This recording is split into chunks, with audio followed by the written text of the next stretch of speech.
there, everybody. Thanks for joining me for another one-man review. Today I'll be taking a look at Peplum by Blutch. This is put out by the New York Review of Comics. It's a really beautifully illustrated book and pretty well produced. It's not very well bound. You'll see when I get to the end of it that in my first time reading it, my book fell apart. So beware of that. I don't know. I got a fairly beat up copy. I think Amazon did some damage to it. But the art in this is amazing. I think because I'm not the most, I don't want to say literate, that's not right, but I'm not someone who has read a lot of literature. This is obviously an improvisation based on the story Satyricon. And having not read that, I think I'm missing out a lot of stuff because I actually had to go back and read this introduction, and I guess there's a lot of remixing. This is an old Roman novel by Petronius, and there's a lot of remixing and referencing and stuff to a lot of other things within that original story and just other literary things. So I think I missed a lot of that. I just read it as a fairly straightforward kind of Odysseus type of, Odyssey with the Odysseus, like trying to get home story, and just really enjoyed the art. I'm a huge fan of Blutch's art. Like, you can see the just unhinged like ink work in here that all comes together to make these amazing images and compositions throughout, really emotive stuff. So the story is pretty much about these people that go looking for this woman frozen in ice, and she's supposed to be like the most beautiful woman, you know, as beautiful as Helen or Venus herself, and they become obsessed with this woman. And right away you get like them chipping out kind of as like this visual reference of rape. You know, they're just kind of stabbing their swords and spears at her, and they take her out of this cave that they found, and she's like the most precious thing, and they're gonna bring her back. And over the course of the story, like everyone but one person dies, and the leader of the group is someone of Roman nobility, and he dies. And then you get this other character here basically takes his identity, and then the story is just him trying to get back using Publius Cimber's name, trying to get back home with this precious thing that he's found. And each chapter is kind of just a different, way that this lady in the ice gets taken away from him, or he has a relationship and kind of gets taken away with her. And it's just kind of this vague narrative. So I just read it as like this kind of vague Odyssey, adventure story like that, and enjoyed the experience mostly for the art.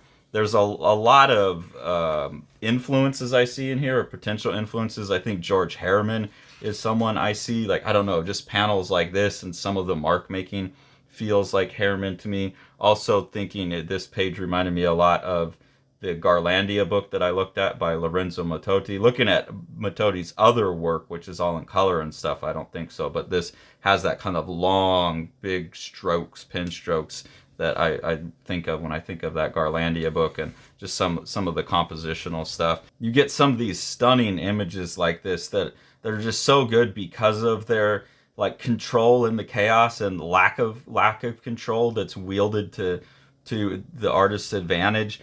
I mean, each one of these compositions is stunning, and then there's all these tricks with the ink in here. There's brush work. It looks like there's pen work. There's obviously things being squished around.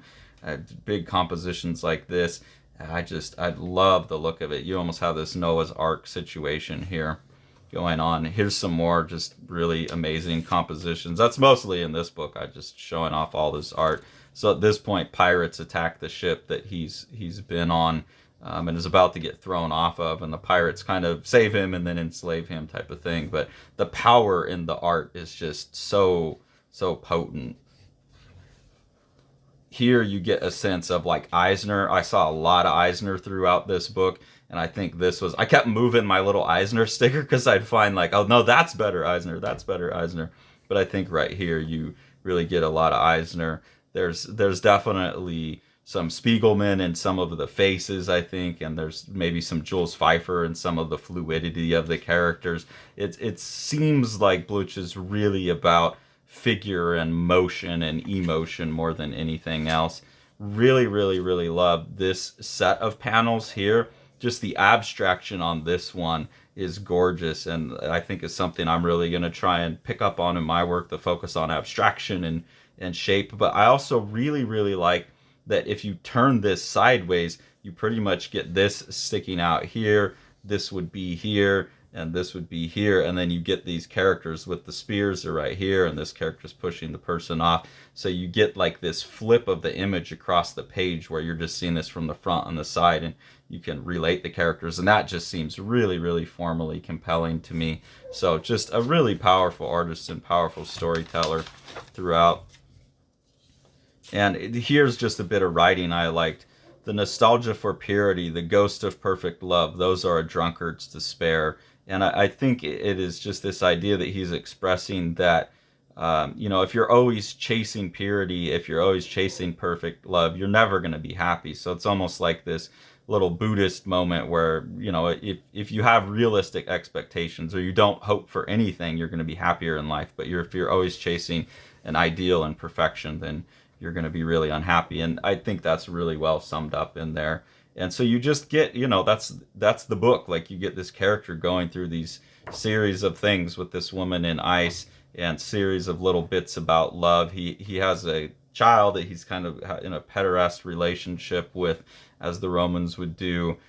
So a few different lovers throughout the book, but always kind of distracting him from this ideal love that's wrapped up in the ice. And then here at the end, you can see my book actually came apart and some pages came out. So not the best bound book that I've ever got, but really well reproduced and really beautiful. It's just a bummer that for something this well put together, they didn't put it together well. And then again here, just you see one of these images that should just look like total chaos, but it really comes together. So highly recommend this book. I hope other people's copies aren't as poorly bound as mine. I will go ahead and just make do with this rather than send it back, because it looks like this would be a problem. Just the way it's done is probably going to be a problem for everyone. But I think it would be worth it still, just because the art is so powerful. Blutch is really awesome artist. So if people haven't got this, definitely check it out. It's a beautiful book.